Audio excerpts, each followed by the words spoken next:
সবচেয়ে বড় দুর্ঘটনা ঘটা, বুঝছেন তো কথা? কাজটা কতটুকু সময়?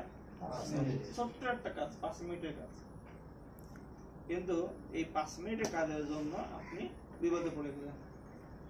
কেমনে পড়লেন? সাপোজ রিগার আছে,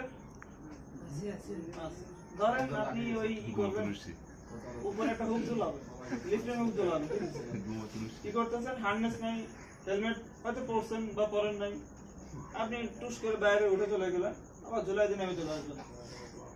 5 মিনিট লাগবে না, কিন্তু হয়তো 1 বা 2 মিনিট লাগবে, ওইটা টুস করে পড়ে গেল, শেষ। কিন্তু মানে তার হিসাব হলো যে আমাকে এই কাজটা খুব দ্রুত কভার করতে হবে, আমার এতটুকু কাজের জন্য এত আমার সেফটি দরকার, ঠিক আছে? এই একটা ভুল ধারণাই তার জীবন নাশের কারণ হয়ে যাবে। আপনাকে অ্যাসেসমেন্ট করতে হবে যে ছোট ছোট বিষয় হইতে পারে, কিন্তু এটার কনসিকুয়েন্স, এটার ইমপ্যাক্ট অনেক বেশি হইতে পারে। এমনও প্রচুর উদাহরণের সামনে আসতে পারে, ধরেন একটা লোক 20-30 বছর সে একই প্রফেশনে কাজ করতেছে, সাপোজ একজন রাজমিস্ত্রি, সে প্রায় মানে সে হয়তো কয়েকশো বিল্ডিং বানায় ফেলছে, 8 তলা 10 তলা করে, সে ওইভাবে কাজ করতেছে, সে উপরে উঠে প্রচুর কাজ কাম করে, কোনো সমস্যা নেই। তারা যখন বলা হবে যে আপনি একটু সেফটি নেন, আমার 30 বছর এক্সপিরিয়েন্স, কোনো সমস্যা নেই, কিন্তু হঠাৎ করে সে দেওয়ার পড়ে মারা যায়। আর হয় কি যে দুর্ঘটনার যে জায়গাটা, এটা আপনার সবসময় আপনার সাথে একই আচরণ করবে না, আপনাকে ওটা বুঝে আগাইতে হবে।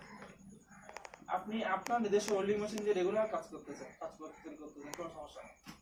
আপনি জানেন না যে ওই দিনই আপনার একটা ইলেকট্রিক শক হইতে পারে, জানেন কি না? জানলে তো আপনি করতেন। আপনার ওর ক্যারেক্টার সম্পর্কে আপনি অবগত, আমার মেশিন ঠিক আছে, কেবল ঠিক আছে, সব ঠিক আছে, কিন্তু হয়েছে কি আপনার মেশিনের আর্থিংয়ের সাথে আলাদা আর্থিং লাগায় বসে আছে, ওটা ওভারহিট হয়ে গেছে, ফায়ারিং হয়ে গেছে। আপনি যে বসে কাজ করতেন, আপনি জানেন না ওই যে বসে কি করতেছে, জানেন কি না?